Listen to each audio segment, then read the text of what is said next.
qui est médium, qui habite à Longibas. Elle est d'origine luxembourgeoise et portugaise. Elle parle 8 langues, donc elle se débrouille très bien en français.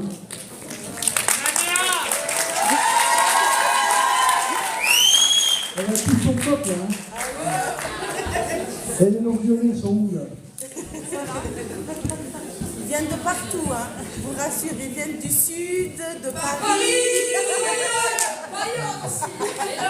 Alors, Nadia va nous faire le plaisir de faire un exposé de ses travaux de médiumnité, notamment sur la PCI audio, les providers aussi, comme la recherche des enfants disparus, c'est ça, Nadia?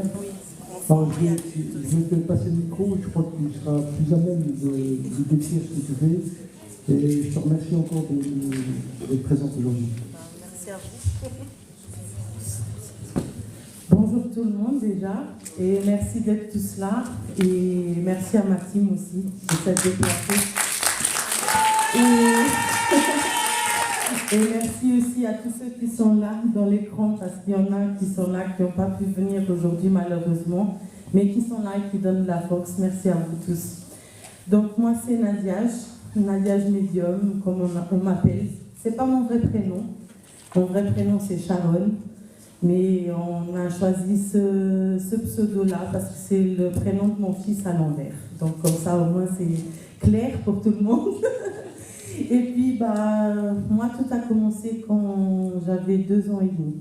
2 ans et demi et j'étais une petite fille qui malheureusement a vécu des choses pas très correctes depuis l'enfance. Et mes parents se sont séparés, donc je suis partie au Portugal en vacances. Et lors de ces vacances-là, ce qui s'est passé, c'est que ma grand-mère, un jour, elle me dit « Oui, tu vas dormir la sieste avec papy ou tu restes en train de jouer ?» Et moi, j'ai décidé de jouer. Je voulais jouer et je vais dans ma chambre. Papy va dormir sa sieste. Mamie, elle continue à ranger la cuisine. Et ce qui se passe dans cette chambre, c'est qu'il y a une petite fille qui vient me voir et qui commence à parler. Qui commence à parler et qui m'explique ce qui s'est passé avec elle. Mon grand-père, il se réveille de sa sieste et là, il entend une conversation, des voix, une conversation. Il rentre dans la chambre, il me regarde, il me dit « Mais tu parles à qui ?» Et là, je le regarde, je dis, mais la petite fille, toute innocente, n'est-ce pas, à 2 ans et demi. Et ce qui se passe, en fait, c'est qu'il me pose la question, comment s'appelle cette petite fille? Et cette petite fille s'appelait Amalia. Quand je dis le prénom Amalia, mon grand-père, il commence à pleurer. Il sort de la pièce et il va chercher ma grand-mère en pleurant, en criant, limite.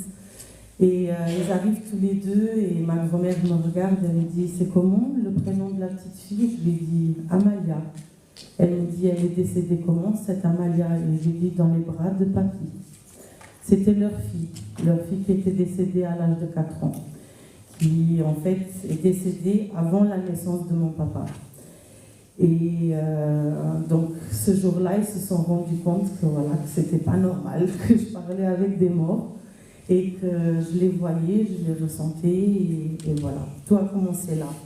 Ensuite, à l'âge d'11 ans, j'ai eu la grande chance d'avoir une arrière-grand-mère qui lisait les cartes. Elle les lit toujours, malgré son Alzheimer, elle les lit toujours. Et cette arrière-grand-mère, elle m'a donné un oracle. Elle m'a donné un oracle gitan. Et j'ai commencé à lire les cartes. Et tout ce que je disais, ça arrivait dans les jours, semaines, mois à venir. Et petit à petit, j'ai commencé à me faire un petit peu plus confiance et j'ai commencé à lire à mes amis, aux amis de mes amis. Et puis, je suis devenue maman jeune, à 17 ans, et j'ai dû prendre du recul sur tout ça parce que ça me prenait beaucoup d'énergie.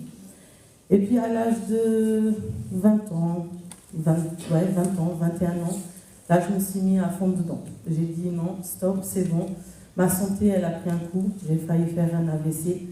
Et ma petite femme qui est là présente, elle m'a dit, écoute, stop, ça suffit, reste à la maison, occupe-toi des gens qui ont besoin de toi et rapporte-leur des messages qu'ils en ont besoin d'entendre.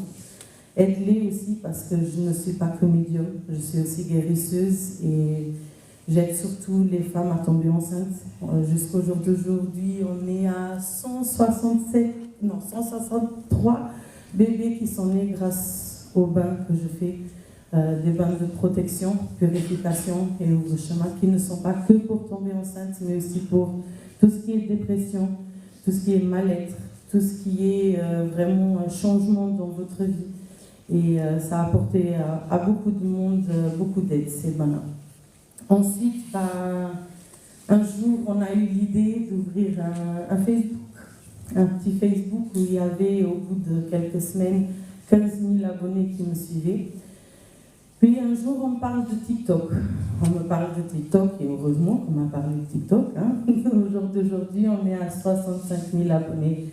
Et c'est un gros chiffre, je ne me rends pas compte toujours. Tous les jours, c'est un peu plus, et un peu plus, et un peu plus de monde qui me suit. Et l'année passée, on a commencé avec tout ce qui est recherche des disparus. Et grâce à ma petite team là, qui est là dans la rangée, et à ceux, là aussi, et à ceux aussi qui me suivent sur TikTok, qui nous aident à faire des recherches, parce que c'est pas facile, il faut être à plusieurs derrière l'ordinateur, être à plusieurs en train de faire des recherches, voir d'où est-ce que ça vient, ici et ça. Je pense qu'on est à quoi 17 disparus qu'on a retrouvés en une année, donc c'est beaucoup de gens. Et on n'abandonne pas, malgré que c'est pas tous les jours facile. Et on se fait beaucoup aussi harceler, malheureusement, parce qu'il y a des gens qui ne croient pas du tout à tout ça, hein, faut dire la vérité. Mais j'ai tout le soutien dont j'ai besoin avec ma team et avec tous mes abonnés qui sont jour et nuit là pour moi. Et je les remercierai jamais assez parce que vraiment c'est grâce à eux que j'en suis là où j'en suis aujourd'hui. Puis des expériences, on en a eu plein, hein, plein en live, en privé, on en a eu plein. Je raconte une des plus tristes expériences que j'ai eues. Vous voulez tous pleurer? Ouais, un petit peu. Hein. Pas toujours seulement rire. Donc, mon expérience la plus triste que j'ai vécue, c'est une abonnée à moi qui est venue à la maison, parce qu'avant je recevais à la maison. Et cette abonnée, elle est algérienne. Elle est algérienne, je précise, parce que vous allez comprendre le pourquoi après. Elle est venue me voir et elle me dit bon, je veux une lecture. Bon, moi je commence à lui lire les cartes et je lui dis écoute, je vois ici un petit garçon blond. Et elle me dit mais je suis pas maman. Et je lui dis non, t'es pas maman, mais c'est ton neveu. Elle me dit ah oui, c'est vrai, ma soeur elle a un petit garçon qui est blond. Et je lui dis écoute, il y a quelque chose au niveau de la tête. Il faut aller voir le plus vite possible. Cet enfant, il a quelque chose au niveau de la tête. Elle me dit, oui, mais Nadia, ma sœur, elle ne va jamais y croire à tout ça. On est musulmans, donc elle ne va jamais y croire. Et je lui dis, mais on s'en fout de ça. Tu lui dis, au moins tu lui auras dit. Au moins, s'il se passe quelque chose, tu n'auras pas la conscience lourde, quoi. Et ce qui s'est passé, c'est que je lui ai dit, ce petit garçon va faire une chute à l'école. Et à cause de cette chute, ils vont découvrir ce qu'il a. J'espère qu'il ne sera pas trop tard et j'espère que vous pourrez l'aider. 3 mois plus tard, ce petit garçon, il fait une chute à l'école. Et malheureusement, il a fait... comment on appelle ça je ne me rappelle plus. Comment Traumatisme crânien, exactement. Traumatisme crânien, il a fait un traumatisme et ils lui ont fait donc tous les examens et tout ça à la tête. Et ils ont vu qu'il avait en fait une tumeur de 8 cm déjà dans le cerveau. Et malheureusement, 3 jours après cet accident, ce petit garçon, il est décédé. Le médecin a dit à la famille, si vous seriez venu peut-être il y a 3 mois en arrière, on aurait pu le sauver. Vous avez rien remarqué? Non, on n'a rien remarqué. Non, pas de fatigue, pas de vomissement, pas de... Ah si. Et vous n'êtes pas venu. Non, on n'est pas venu. Parce que tout simplement, la sœur, elle a bloqué sur le fait qu'une médium a dit ça. Donc pour elle, c'était impossible que ça soit vrai. Et malheureusement, ce petit ange, il est parti trop tôt et c'est dommage. C'est dommage. J'essaye toujours de comment dire, pas sauver, mais réveiller les gens un petit peu, parce qu'il y en a, ils dorment. Je vous le dis, il y en a, ils dorment, et ils ne veulent pas écouter, ils ne veulent pas comprendre ce qui se passe vraiment dans ce monde spirituel. Ensuite, des choses positives, bien sûr, il y en a plein.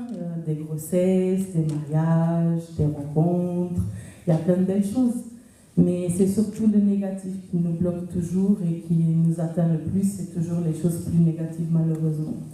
Après, c'est comme on dit toujours, la tristesse, malheureusement, elle nous atteint à tous et il faut vivre avec. Mais pour ça aussi, pour vivre avec cette tristesse, il faut aussi beaucoup de courage et beaucoup de force pour avancer. Et moi, malgré tout mon parcours, parce que j'ai vécu des choses pas très nettes, on va dire ça comme ça, très tristes aussi dans ma vie, et je dis toujours, si moi je réussis, vous tous, vous pouvez le réussir aussi.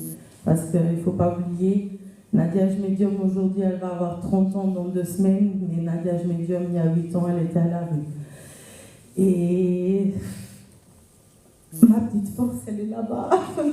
Mon petit bébé qui m'a donné toujours de la force pour que je puisse avancer. Et voilà.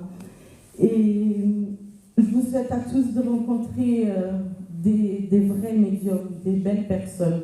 Parce qu'on n'est pas tous des charlatans. Malheureusement, il y en a beaucoup.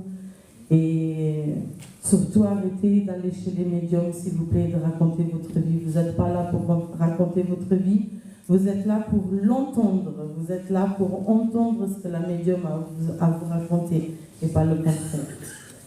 Voilà, c'est un petit message que j'ai à faire passer et j'espère pouvoir vous revoir tous sur TikTok, YouTube, Facebook, un peu partout. Et voilà, je vous remercie tous de m'avoir écouté.